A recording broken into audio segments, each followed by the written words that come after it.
Olá, pessoal.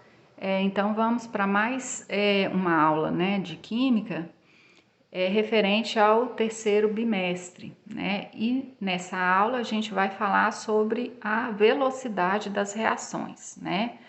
A velocidade das reações nada mais é do que a rapidez com que uma reação ocorre, né? E aqui eu coloquei em determinado intervalo de tempo, né? Então é a variação, né, da concentração do meu reagente ou produto em um determinado intervalo de tempo. Então isso é que vai determinar a minha velocidade da reação. Então aqui eu tenho um gráfico, né, onde eu tenho a concentração, certo? Tanto dos reagentes quanto produto e o tempo. Então, a primeira coisa que eu queria que vocês entendessem, né, numa reação química eu tenho os reagentes e produto. O que é isso? Então, reagente são as substâncias iniciais. Então, vou colocar aqui como exemplo A mais B. Então, eu tenho no início da minha reação o reagente A interagindo com o reagente B.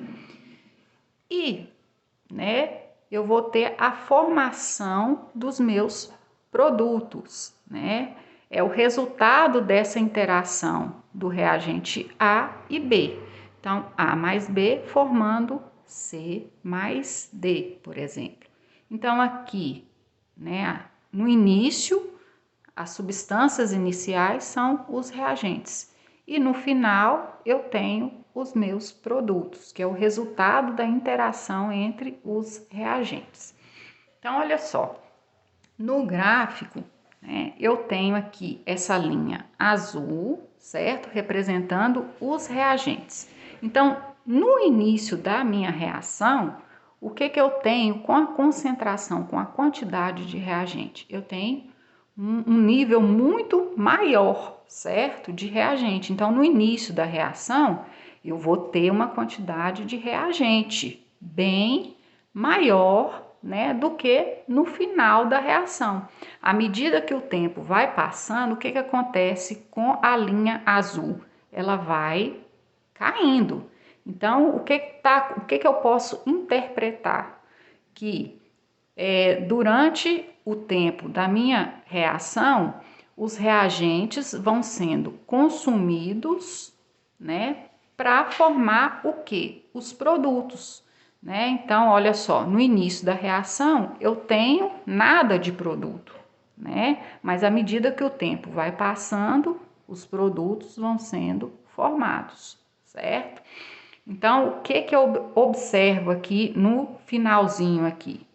Que eu tenho praticamente nada de reagente e uma quantidade bem superior de produto, né? Então, para eu ter produto, eu tenho que ter uma interação entre os reagentes, né? Os reagentes têm que ser consumidos para produzir para formar o meu produto, ok? Então, aqui eu tenho a equação da velocidade média, né, de uma reação química, que é a variação da quantidade de substância. Nessa quantidade pode ser tanto do reagente quanto do produto na variação do tempo. Aí eu coloquei uma reação aqui, ó, como exemplo, certo? Então, olha só, eu tenho o gás nitrogênio reagindo com o gás hidrogênio. Então, o nitrogênio é o N2 e o gás hidrogênio, H2, produzindo o NH3, né, que é a amônia, gás amônia, certo? Então, aqui, quem seria, né, os reagentes? O N2, o nitrogênio, e o H2, certo? O hidrogênio. Quem seriam os produtos, né? O produto, a amônia. Então, o que eu tenho antes da minha setinha são os reagentes. O que eu tenho depois da setinha são os produtos. No caso aqui da reação, eu vou ter um produto só, tá? E esse número que aparece aqui, ó, maior, antes do símbolo da minha substância, né, a gente chama de coeficiente estequiométrico, tá? Então, eu tenho uma molécula de gás nitrogênio reagindo, o mais está indicando que está reagindo com 3 moléculas do gás hidrogênio. E produzindo, né, o resultado dessa interação vai produzir 2 moléculas de gás amônia, ou 1 mol de N2, 1 mol de nitrogênio, gás nitrogênio, reagindo com 3 mols de gás hidrogênio, produzindo 2 mols de amônia. Então, é bom a gente verificar se a equação está balanceada. O que é isso? É olhar se as quantidades dos meus átomos estão de igual para igual, tanto no reagente quanto no produto. Então, eu tenho aqui, quem está participando da reação? Quem são os reagentes? O nitrogênio e o hidrogênio. Quem são os produtos?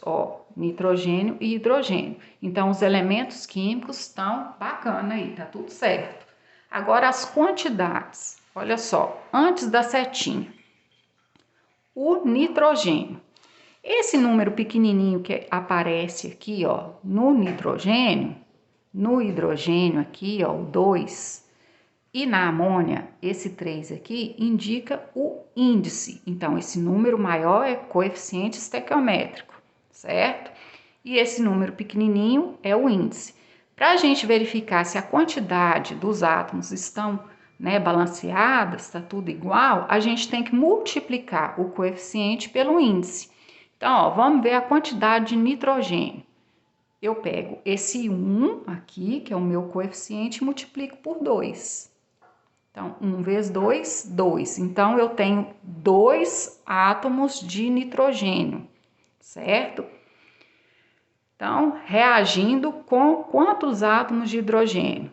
3 vezes 2, 6, né? Então, eu sei que eu tenho 2 nitrogênio e 6 hidrogênios nos reagentes. Então, vamos ver se a mesma quantidade está lá no produto, porque tem que dar certo, porque se não tiver balanceado, tem alguma coisa de errado aí, a equação está balanceada errada.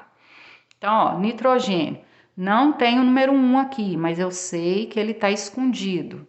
Então, 2 vezes 1, 2, certo? Fechou com a quantidade de nitrogênio que eu tinha no reagente.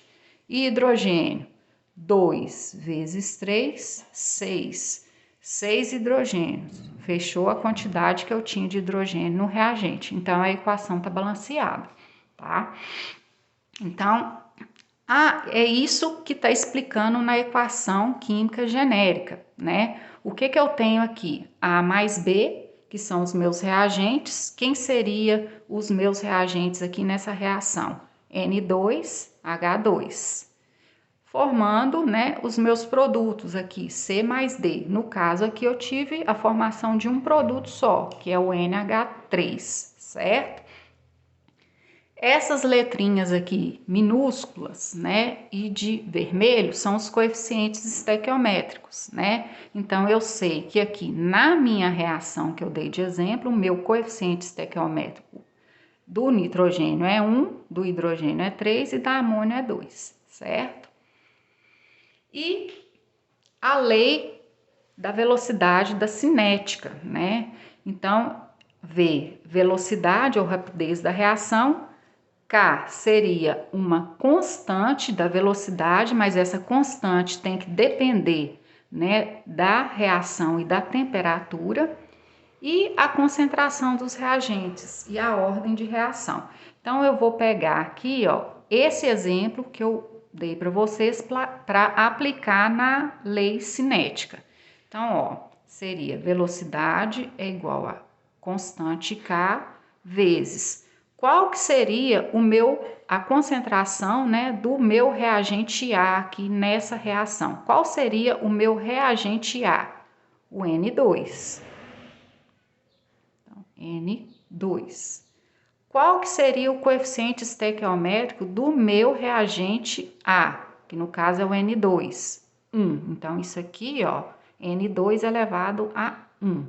Vezes a concentração do reagente B. Quem seria o meu reagente B? H2. Qual seria o coeficiente estequiométrico de B, do meu reagente B, que é o H2? 3. Então, essa seria a lei cinética da velocidade para esta reação.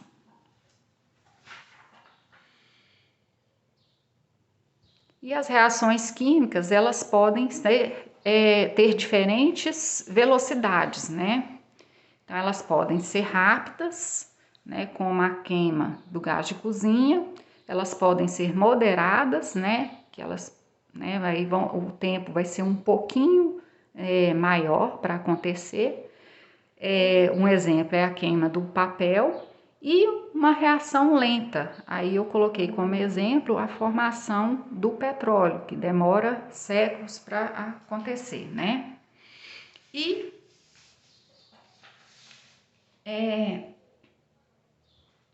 para que uma reação química ocorra, é preciso que sejam feitas algumas colisões. Essas colisões, né, elas têm que ser efetivas ou orientadas, ou seja, a molécula dos meus reagentes, eu tenho aqui, né, um reagente A, né, em contato com o meu reagente B. Essas interações aqui, elas têm que ser efetivas, ou seja, frontais, né, para liberar uma quantidade de energia maior para que a reação ocorra e forma os produtos. Então, aqui no gráfico, o que eu tenho? Eu tenho a energia, né, na minha reação, aplicada na minha reação, e o caminho da reação. Então, eu tenho o meu reagente, os reagentes, né, que são as substâncias iniciais, né, vamos lembrar lá, eu tenho A mais B, e os produtos, ou produto formado, né, vou colocar C mais D.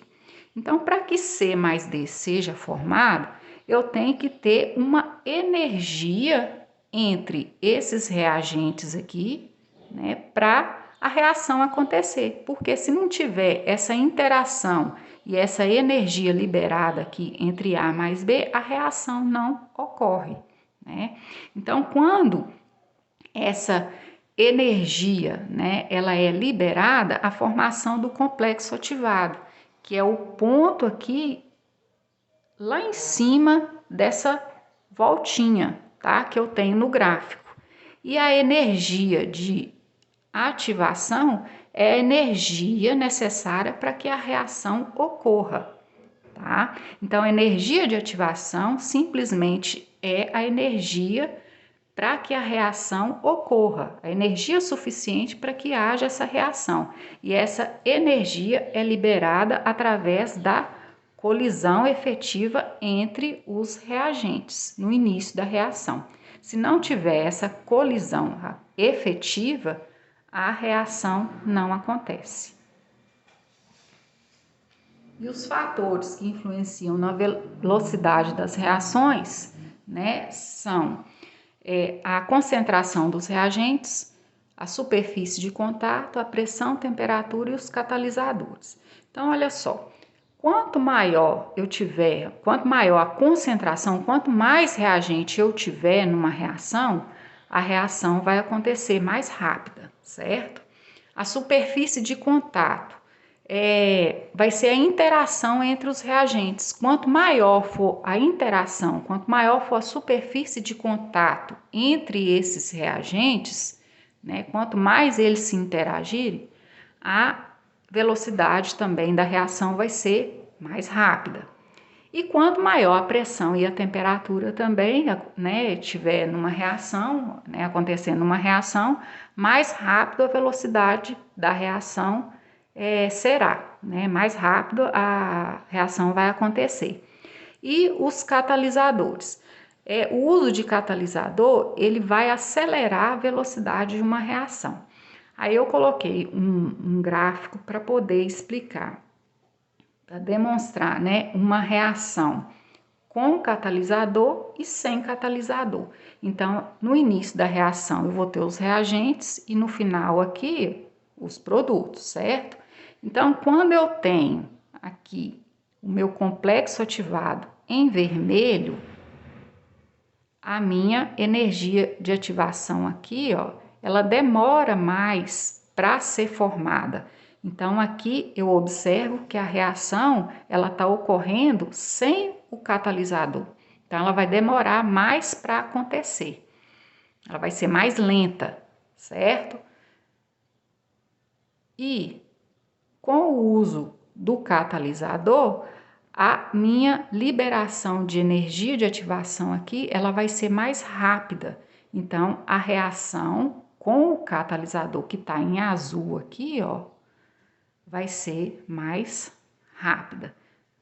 Lembrando que os catalisadores, eles aceleram a reação, mas eles não participam das reações, certo?